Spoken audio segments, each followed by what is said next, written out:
Otep, bien-aimés frères et sœurs, vous connaîtrez la vérité et la vérité vous affranchira. Ça, c'est pas moi qui le dis, c'est la Bible qui le dit. Mais moi, je vous dis mieux. Vous connaîtrez la vérité historique, notamment celle de vos ancêtres kémites, et vous aurez une vision globale de ce que c'est que la vraie souveraineté politique. J'ajoute, vous reviendrez à la spiritualité africaine ancestrale et vous comprendrez les enjeux de l'indépendance économique. Et pour terminer, vous accepterez votre identité culturelle kémite et vous obtiendrez deux choses. La première, c'est la paix. La seconde, c'est le développement, à une condition. L'unité de toute l'Afrique noire, l'unité de tous les Noirs du monde entier.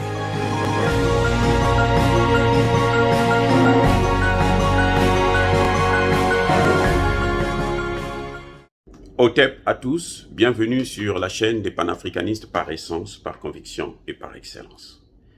Celle des citoyens kémites par nécessité et obligation de combat. Nous sommes une chaîne qui n'est guidée que par nos ancêtres et rien que par les ancêtres qui appartiennent à l'égrégore du monde noir. Par conséquent, nous ne croyons en aucun Dieu venu de l'étranger. Toutefois, cette vidéo n'est aucunement destinée à inciter à la haine ou à la violence. Car nous menons un combat politique, géopolitique et géostratégique sur la base du principe spirituel fondamental de nos ancêtres kémites, qui est celui de la Mahat, c'est-à-dire vérité et justice. Vous êtes donc en droit de connaître la vérité et nous avons l'obligation de vous dire la vérité et rien que la vérité. Ça, c'est notre modeste contribution dans cette noble lutte en faveur de la souveraineté, la dignité et l'unité africaine. Et ça, c'est le panafricanisme. Mais bien aimés frères et sœurs, vous le savez tous, Monsieur Zelensky, le président ukrainien, a parlé avec le président Macky Sall du Sénégal. Il demande de l'aide, il sollicite à parler devant les chefs d'État africains tous réunis. Ah! C'est incroyable, mais vrai. Il y a des gens qui disent que nous sommes en démocratie, il faut l'écouter. Et moi, je m'insurge à cette façon de penser. Nous sommes en démocratie, et dans cette démocratie, les étudiants ukrainiens, il y a quelques jours, quelques mois, on a vu ce qu'ils subissaient. Et nous apprenons même qu'il y en a qui sont encore bloqués là-bas, qu'on torture tout le temps parce qu'ils refusent de combattre. Alors, quel est l'intérêt de Zelensky de s'adresser aux Africains? Il veut qu'on réunisse 54 chefs d'État pour l'écouter. C'est se moquer de nous. C'est se moquer de nous. Et il sait que l'Afrique est divisée à ce sujet. La majorité des pays africains ne veulent rien savoir de cette guerre. Nous avons en Afrique nos problèmes de sécurité. Les mêmes problèmes que Zelensky a, nous les avons en Afrique. La présence militaire à la fois des Français, des Américains, des Anglais, des Allemands, pratiquement toute l'Europe. Même des Chinois. Donc, nous subissons exactement le même problème. Et lui, quand il a parlé au Parlement américain, a-t-il demandé à ce que les Américains puissent retirer leur African Command? Ce qu'ils appellent eux Africom plutôt. Le commandement militaire des États-Unis en Afrique se trouve au Niger. Et ils veulent continuer à étendre leur présence. L'Allemagne, qui n'avait pas le droit d'avoir une armée, a une présence militaire en Afrique. Est-ce que quand Zelensky a parlé au Parlement allemand ou au Parlement français, il a posé ce problème? La France a 12 000 soldats sur le territoire africain. Quand il a parlé avec la France, pourquoi il n'a pas demandé au Parlement français de prendre ces 12 000 soldats-là, les amener en Ukraine? Puisque les Africains, visiblement, contestent la présence des Français maintenant. On s'est rendu compte que 50 ans, 60 ans après les indépendances, on est toujours sous domination. On n'a toujours pas notre souveraineté. Nous nous battons aussi pour notre souveraineté. Et quand il a parlé à la Knesset, au Parlement israélien, qu'a-t-il dit concernant l'Afrique? Oh, bien-aimés frères et sœurs, les chefs d'État africains qui vont faire le déplacement, moi je me dirais que ce sont des imbéciles. Ça c'est vraiment, on n'a pas d'autre terme à dire. Ce sont des voyous. Le mot n'est pas de moi, le mot est du Sénat américain. Au Sénat américain, on appelle nos pays là, la majorité de nos pays, failed state, c'est-à-dire État voyou. Parce qu'il est dirigé par des voyous. Vous savez quel est le budget du voyage d'un chef d'État africain? Vous savez combien il dépense? Je vais vous donner une idée pour que vous puissiez comprendre. Sassou Nguesso est venu aux États-Unis il y a quelques années au temps de George Bush. Il est venu passer 4 jours. Il a payé pour sa facture d'hôtel. Écoutez bien, pour la facture d'hôtel, un demi-million de dollars. Vous comprenez? Un demi-million de dollars. C'est plus de 300 millions de francs CFA, rien que pour l'hôtel. Sans compter l'avion qu'il va louer, ainsi de suite, les pilotes et autres. C'est énormément beaucoup d'argent qu'on gaspille pour chaque voyage d'un chef d'État africain. Maintenant, imaginez que les 54 chefs d'État se réunissent quelque part pour entendre, écouter Zelensky qui va leur amener le Père Noël. Franchement. Et l'Afrique n'a pas besoin de s'aligner dans cette crise. Parce qu'on sait que l'Afrique a toujours été sous la domination des mêmes qui protègent les droits de Zelensky et de l'Ukraine. Encore lui, il a la chance puisque tous les pays occidentaux le soutiennent.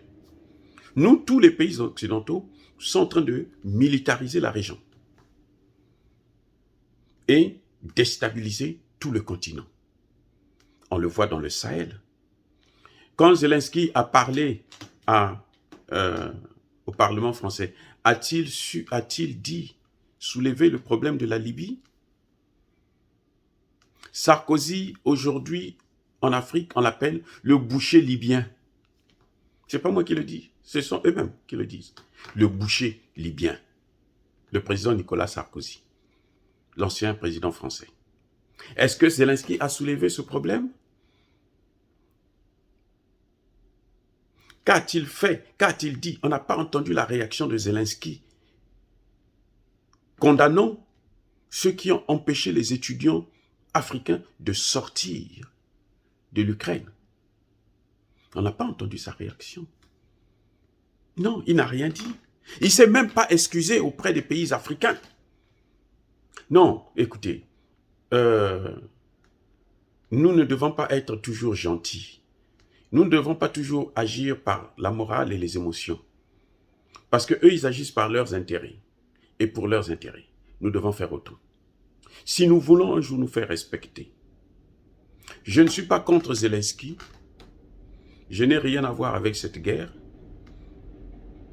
Que l'Ukraine envahisse, plutôt la Russie envahisse l'Ukraine ou inverse, l'Ukraine envahisse le Donbass, ça ne me regarde pas. En tant que docteur en sciences politiques, je dis tout simplement que les Africains n'ont rien à voir là-dedans parce que les Africains ont les mêmes problèmes causés par ceux qui protègent Zelensky. Et si Zelensky était sérieux pour nous, ce qu'il devait faire, c'est de négocier, de parler aux Français, comme il a demandé à la France, de fermer Total en Russie, fermer Auchan, fermer le Roi Merlin, fermer Decathlon, fermer toutes les entreprises françaises, Renault. Pendant que lui-même, Zelensky, consomme le pétrole et le gaz russe. Et Zelensky a un accord, l'Ukraine a un accord. De 2021 à 2025, c'est signé probablement par Zelensky lui-même, puisque c'est l'année passée seulement, où la Russie doit lui fournir son pétrole et son gaz, et doit lui payer aussi plus de 7 milliards de dollars pour le fait que le pétrole qui va en Europe passe par l'Ukraine. Enfin, lui protège ses intérêts et il veut que nous, on puisse boycotter nos intérêts avec la Russie. Il veut que nous, on puisse le soutenir, lui, alors que lui, il a déjà un soutien de poids, c'est-à-dire l'OTAN et l'Union européenne. Cette même OTAN et Union européenne a militarisé toute la région africaine, tout le continent. Tout le continent africain est militarisé par cette même OTAN qui soutient Zelensky. Chez Zelensky, il a le droit de se protéger, d'avoir sa souveraineté, qu'on respecte sa souveraineté, mais les Africains, ils n'ont pas le droit de respecter leur souveraineté. Qu'a dit Zelensky lorsque on a pris Laurent Gbagbo pour l'amener à La Haye, injustement? Il a passé 11 ans là. Que dit Zelensky pour Blé Goudé qui n'arrive pas à avoir son visa? Et pourtant, la Côte d'Ivoire, c'est l'ami de Emmanuel Macron. Il pouvait dire à Emmanuel Macron, ils se parlent tous les jours. Mais remettez au moins le passeport de Blé Goudé, qu'il rentre dans son pays. Pourquoi il se tait sur les vrais problèmes africains? Et il veut que l'Afrique puisse l'aider. L'Afrique n'a aucune aide à lui apporter parce que l'Afrique, on lui a tout pris, on lui prend tout. On lui prend ses ressources naturelles, on lui prend ses ressources humaines. Les Occidentaux, quand ils viennent en Afrique, ils prennent les cadres et ils les amènent avec eux. Les grands chercheurs africains, ils les amènent toujours avec eux. Tant qu'ils peuvent. En leur miroitant des salaires, des gros salaires et tout. Et puis après, ils quittent l'Afrique.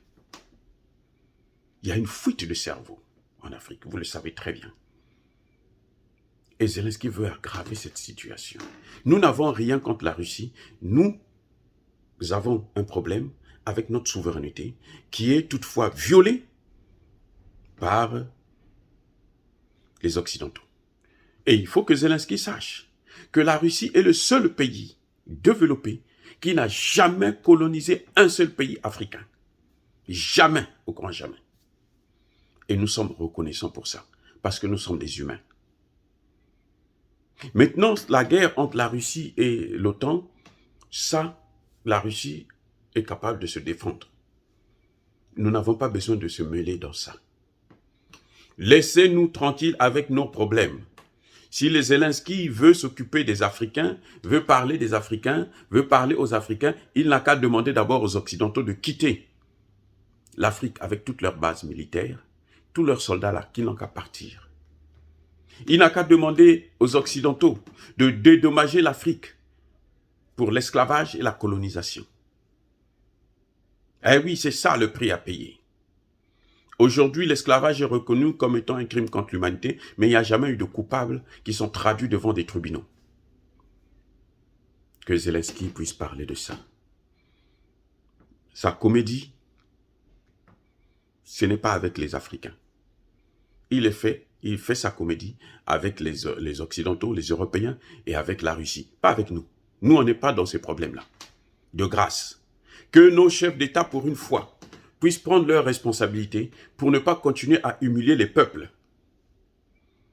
Parce que la population, la jeunesse africaine veut aujourd'hui sa souveraineté. Et notre souveraineté est aujourd'hui bloquée, neutralisée, paralysée par ceux qui protègent la souveraineté de l'Ukraine. Dire cela, c'est inciter à la haine ou à la violence, non. Nous sommes une force tranquille. Nous agissons sur la base de notre spiritualité, les principes de la Mahat, vérité et justice. Par conséquent, Yaba colère ve, Yama leme. Soyez bénis, j'ai dit.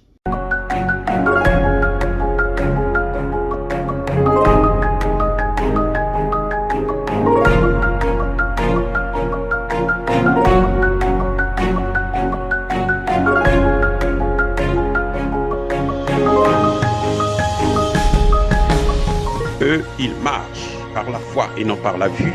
Mais moi, je vous conseille vivement de marcher par la connaissance scientifique et historique, notamment celle de nos ancêtres kémites, par les 5 sens et par l'intelligence. Otep, vive l'Afrique éternelle et que Dieu vous bénisse. Abou Abia.